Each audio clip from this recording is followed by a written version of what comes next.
You are going to pay a significant fine. You are going to learn English. You are going to go to the back of the line so that you don't get ahead of somebody who was in Mexico City applying legally. So this segment right here is called "It's Only Racist When Trump Says It."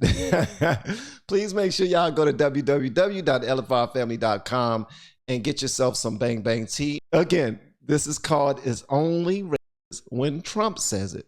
Okay, that's the game we're playing. I'm going to show y'all something, and I want y'all to see why it's called that. All right, watch this. This is not going to be a free ride. It's not going to be some instant amnesty.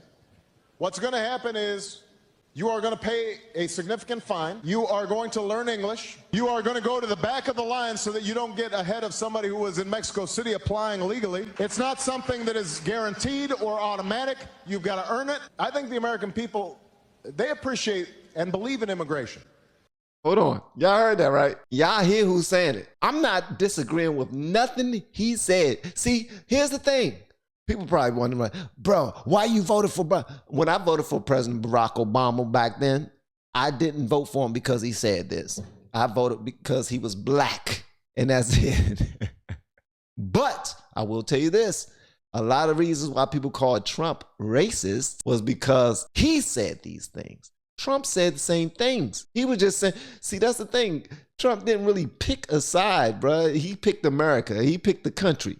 He thought, all right, I'm looking at the past presidents, and they did this, that, and the third, and I believe I can do it better. And some of the things they did and said was good. Some of the things they did and said were bad.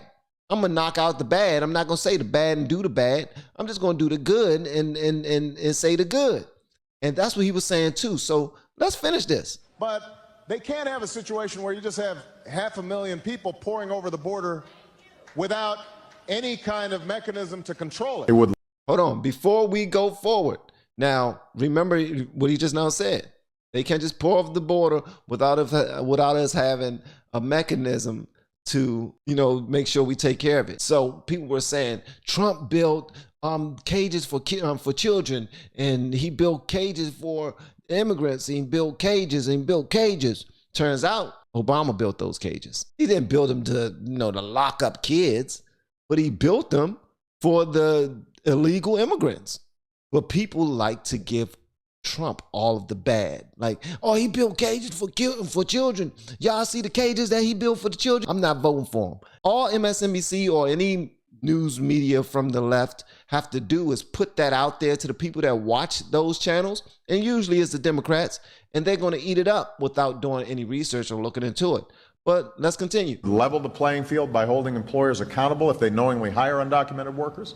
It would modernize our legal immigration system so that we eliminate the backlog of family visas and make it easier to attract highly skilled entrepreneurs from beyond our borders. It would make sure that everybody plays by the same rules by providing a pathway to earn citizenship for those who are living in the shadows. A path that includes passing a background check and learning English and paying taxes and a penalty and getting in line behind everyone trying to come here the right way.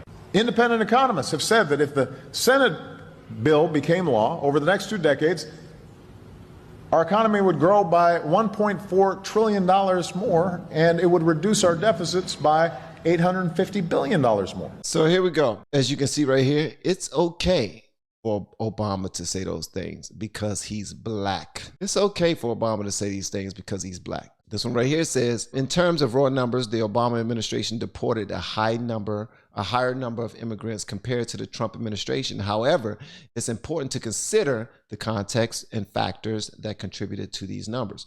During his presidency from 2009 to 2017, Barack Obama's administration deported a significant number of undocumented immigrants. The Obama administration prioritized the removal of individuals with criminal records, which resulted in a higher number of deportations. This enforcement strategy, combined with increased border security measures, led to a substantial number of removals during his tenure. As mentioned earlier, Obama faced criticism for some immigrant advocacy groups who referred to him as the deporter-in-chief. On the other hand, during the presidency from 2007 to 2021, Donald Trump adopted a more aggressive rhetoric and approach towards immigration. His administration implemented a policy of zero tolerance towards undocumented immigrants crossing the border. leading to the separation of families and increased detentions. However, the total number of deportations during Trump's tenure was lower than that of the Obama administration.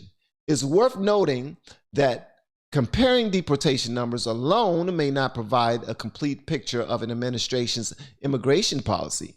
The approach to immigration is multifaceted, encompassing not only deportations, but also border security, interior enforcement, visa policies, and legislative efforts. Factors such as economic conditions, changes in migration patterns, and shifts in enforcement priorities can also influence deportation figures. Okay, now this was not about the deportation figures, but I love when people go this deep into providing more information. Why? Because I wouldn't have been able to provide it for you, and context is worth something. It's worth a damn. To the context of it all is worth something. But we're talking about what he's saying and what he sounds like, and the words that are coming from his mouth when he says the exact same thing, and some of the things he's saying, the same aggression, the same level of aggression that they claim Trump had when he was talking about immigrants and deportations. All right. So because he went to a zero policy and he started deporting criminals, that actually made his deportation a little bit more strategic. I'm not just going to deport everyone. I'm going to deport the ones that don't deserve to be here, in my opinion, based off of what we know about them. And for the most part, we don't even have all of the proper documentation to even know their background enough to make that decision. So the decisions that he was still allowing people to come over, and I'm talking about Trump and Obama, both speaking the same language, just one built the cages that the other one used. And one wanted to put up a wall so they not have to use as much manpower, but the other side decided not to, and now look at the state we're in. Because right now they're considering this to be Obama's third term. All right. When I'm talking to people and they like to give me a whole boatload of information for contextual purposes, make sure that you see the BS inside of that. All right. That you see that them trying to take you away from the original focus of the conversation and then bring it back to where it needs to be. All right. Like this one right here. They actually hate Trump because he exposed their corruption. Plain and simple, huh? He exposed them. And then when a lot of the immigrants were able to vote, who did they vote for anyway? They voted for the one that was most fair. Who was most fair? Trump. Y'all need to see some of the videos that I posted of people in Texas, people in Florida, people all over the United States who were immigrants who were rocking MAGA hats and MAGA shirts because they supported Trump. They didn't think that he was racist like you all said that he is. Not you all who rock with Trump, but you all who say that he was racist for this same exact rhetoric that is coming from Obama.